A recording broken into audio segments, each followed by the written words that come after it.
Hello everyone, today we're going to be talking a bit about big lows and then we're going to rate some of them as well. So this is going to be a lot of fun. I just want to say before I start that I recently did a bit of live streaming here on YouTube and I've had some comments from viewers saying that I think it's a bit sad because they prefer the regular YouTube videos that I've been making for years. And I just wanted to let you know that just because I'm doing a bit of streaming as well, that doesn't mean that the YouTube videos are going to stop or anything. I really love making these and they will keep coming. The next thing I want to try, by the way, is a blind playthrough of a game on stream. And I found this game called Dusk, which looks really amazing. It's like right up my alley. So I might try streaming that this weekend. And if it sounds interesting, I'll make an announcement or something before it happens so you can see the times and everything. Well, let's get back to the topic of the day, which is big lows, Hellsweeps. And because it is one of my videos, we need to talk a bit about semantics first, and then the role that I feel like these lows have in the game right now, specifically in late in the lifespan of Tekken 7, right? First of all, with the words, it's like a classic Tekken terminology issue because people refer to things with different words. Now, for me, a Hellsweep has to be something that comes out of a crouch dash. So the stuff that the Mishimas do, Kazuya, Devil, Jin, and then Bob also has something similar. But you hear people refer to other big two-hit knockdown lows. For example, the one that Leroy has as a Hellsweep. Now to me, those moves are falling leaves or falling leaves after the Lei move. The difference being that they don't come out of a crouch dash and they usually have some sort of clean hit component to them, right? And then we have Demolition Men, which sort of falls into the same category, but not really. But the big unifying thing about these lows is that they are unseeable, which means that they work for mix-up tools. Now, in the game as it is right now, we talked about this in a recent stream. It feels like the meta game of Tekken has kind of devolved a little bit into two characters standing close to one another and trading mix-ups back and forth. And if you have these great plus on block mix-up tools, then you can maybe do a couple of mix-ups in a row. And then, the opponent takes a turn and it goes back and forth until somebody's successful, kind of a thing. So why has that been happening? Well, my theory is that it has to do with the diminished power of movement in the franchise, first of all, because if you have very strong movement and you're able to be evasive with movement, then you can escape a mix-up situation using that more often. And if you do that successfully, not only do you not have to eat the mix-up, you also get the opportunity for a whiff punish. So it's like a very attractive thing to try and do, right? But I think the other thing is the safety of powerful moves in the game right now, because when moves are safe and you can mix with safe moves over and over, then there's not that breaking of the pattern that happens when somebody lands a block punish after blocking a punishable move. So I think that's the reason we're seeing this sort of stale version of Tekken more and more. And I think it's a direction that Namco are happy to take the game in. And we can see that when we look at DLC character design, they usually have moves like this. Even if they don't have a Hellsweep or a Falling Leaf, they will have some sort of a heavy emphasis on big knockdown lows for mix-up tools. So for example, Kunimitsu with her stuff from full crouch, and then all the stuff that happens from different stances as well, right? Why do Namco think that that is a good way for Tekken to be played? Well, I think one of the main focuses of this entire version of Tekken, Tekken 7, has been a more level playing field and diminished focus on legacy skill. And when you're trading 50-50s back and forth, that is actually a very level playing field. And as long as you know what moves you're supposed to use, pretty much anybody can do it. And if the mix-ups are real and cannot be selected against, then they will also be effective against pretty much every opponent, no matter how good they are, right? Well, if those moves have this this role in the game right now, when we have this focus on standing around and mixing, then having unseeable knockdown high power lows is like a huge boon to your character. It's something that's going to be very conducive to being successful in the current Tekken meta game. So I wanted to talk about the different versions of the Hellsweep or the Falling Leaf, and a little bit about Demo Men in this video. We're going to rate these different moves and sort of compare power a little bit.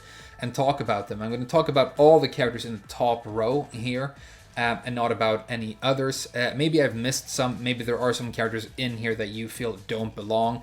I kind of agree. But I got a nice big row of characters here. So let's just start at the left with Lydia. I'm going to place her right away in the God Feet category. Now, I went through and tested all the moves I'm going to be talking about today when it comes to like range, damage, step ability, and walkability, and everything. And Lydia has a move here that stands out as being exceptionally powerful, which maybe is no surprise because she is the most recent character added to the game, probably the last character added to the game. But this impacts at 16 frames, which is pretty much the fastest speed that we're going to be talking about today. The one exception being Paul. So it's extremely, extremely fast. And the other 16 frame Hellsweeps, by the way, come out of crouch dashes because they're Mishima Hellsweeps, but you also have to do the crouch dash. So this stands apart as something extremely fast. A 16 frame low is always really fast, but when it's this powerful, it's almost weird for it to be this quick. It does 37 damage, which also stands out as premium. This is more damage by quite a margin than you usually get for doing a move like this. Now, because this is, by my definition, a falling leaf move, it does have a clean hit component. But Namco have done something really sneaky and funny here to sort of trick you into thinking that Lydia isn't as broken as they want her to be, because they've made the clean hit range and the max range of the move the same range. And if you go into practice mode, you'll notice that it's almost difficult to hit with this move and not get the clean hit. The clean hit range is massive. It also has a pretty unique knockdown. It puts the opponent at Lydia's feet at an angle, which means that the Oki is fantastic as well. So in almost every single category, this move stands out as extremely premium. The one thing that it doesn't have is perfect tracking to both sides. You can walk this move to the left specifically, but I think that's difficult to do and not nearly enough to balance this move out. I think it is easily one of the best lows in the game. Next we've got Anna, and this is one of those characters that probably don't really belong here. The move that I'm talking about is down back 3+4, 3+4, which is very falling leafy to me, but it's actually a little bit too slow to impact to fit into this category because it's a 24 frame move. And for that reason, and because it is still launch punishable, I don't think it's good at all. I just felt like it should be in there with the other falling leaves, but I think the role of this move is less of a mix-up low and more of a guaranteed hit with a down back 3+4 that you get after a specific knockdown. So it's very good and high damage for that in some situations with her. And if you're going to mix with a low with Anna, it's probably better to just go into full crouch and doing a full crouch down forward too, because it's the exact same risk, kind of. You get launched for both, but one gives you a full combo and is better in a lot of ways. Next we've got Kazumi, and this is another weird one because we're talking about Hellsweeps and Mishimas. I wanted to talk a bit about Mishima Kazumi. Now Kazumi has a Hellsweep out of a stance, and the stance itself is walkable and really quite linear, which telegraphs the move a bit, but when it does start to animate, it is unseeable at 18 frames, and it gives you 31 damage. But this is just similar to a big damage stance low for almost any character, and because you can walk the actual stance when she's locked into her axis when she starts flying, I just think it's really quite weak to movement as well. And again, the risk is the same because you're going to get launched for getting any of these moves blocked, more or less. I guess we'll talk about Heihachi later. Next we've got Leo. So this is a 20 frame to impact falling leaf, which is where I think that those moves should live. I think they should be just barely seeable. I think around 20 makes sense for these moves. It has a clean hit component that matters because you get 6 more damage when you get it, It goes up from 30 to 36 damage. This also has a really good tracking to both sides. This is a solid move, even though it is on the slow side, right? The first hit has counter hit properties. Some of these moves do.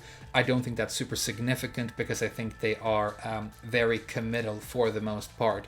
But it is a strong tool for Leo as long as it doesn't get blocked. But just standing near the opponent is going to always make them worry about the fact that this move could happen at any moment.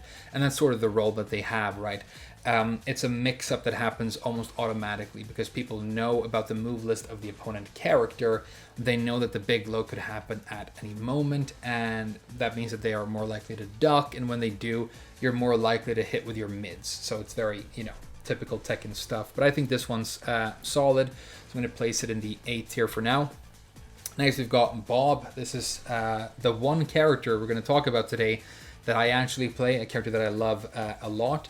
Now, he has a Mishima-style Hellsweep, but his is, first of all, slower. It's 18 frames as opposed to 16. You get 33 damage, which is the same as Kazuya. It is most similar to Kazuya, which is pretty cool. It doesn't give the same sort of vortex capabilities as Kazuya. The Oki is worse because this knocks the opponent away really far. You can do some stuff for Oki, like instant while running, stuff with 3+4, the meatball thing, that's linear, you have to be careful. You can do some stuff for Oki, but it's not nearly as powerful as those who, sweep the opponent and have them lying right in front of them. But I think this move is really good, obviously important for Bob. And this is supposed to be, if you're going to evade it, you walk this to the right specifically. But I think this is really good, so I'm going to put Bob up here with Leo. We have plenty of moves that I think are actually stronger than this. Now we've got Leroy. This is a move that has been nerfed many times because it's ridiculous. It's just a very good move still, to this day.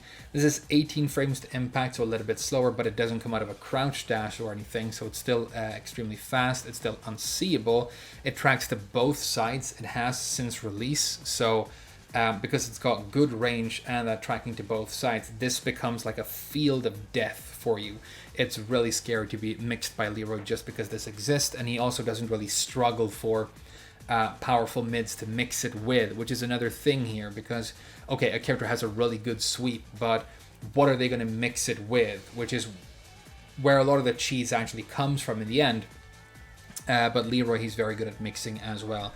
This is a fantastic sweep. It only does 29 damage now, but I still think that's big enough that this is really scary. So we're going to place this in the S tier for now. Next, we've got Devil Jin. This is a strong candidate for the most powerful move in the entire game, depending on who you ask. I think it's up there, and I've been testing this today as well. 16 frames because he is a Mishima, and it is a Mishima Hellsweep. But of course, this, instead of just giving you a knockdown, can give you combos. Now, out in the open, the damage that you get is actually pretty similar to what a character would get for like a high damage falling leaf. But if you're playing on a wall stage, that completely changes. You get positioning advantage every single time it hits. But if you're able to get the wall, it's not difficult to get like around 60 damage or even more for hitting with this Hellsweep, meaning that it is like one of very few examples of like a genuine unseeable low launcher in the game. And Tekken is sort of built around the idea mechanically in a lot of ways that shouldn't exist, which is why you block snake edges on reaction, right? This is an incredible move, one of the best ever. And yeah, Devil Jin should be in the top tier here. There's no ordering within the tiers, by the way. I'm not saying that Lydia is better than Devil Jin or anything. And these moves are also, really quite different. But if we're talking specifically mix-up purposes here. Next, we have Paul. And I've pretty much never touched Paul, but everybody's very familiar with his Demo Man. It's a big iconic move of the franchise. But I was playing around with it today, and I was surprised by just how specific and strict the range is. You really need to be close to be hitting with Paul's Demo Man. You want that clean hit, otherwise you're taking huge risks. But it is the fastest to impact move that we're going to talk about today. at 15 frames. And I think Paul also has good ways of actually closing that gap and getting into his clean hit range. It's obviously terrifying at the wall when he's mixing it with death fists. It's a classic Paul dichotomy. So I think this move is very powerful and very good, but it does also do huge damage, by the way. If you get the clean hit, it's 44.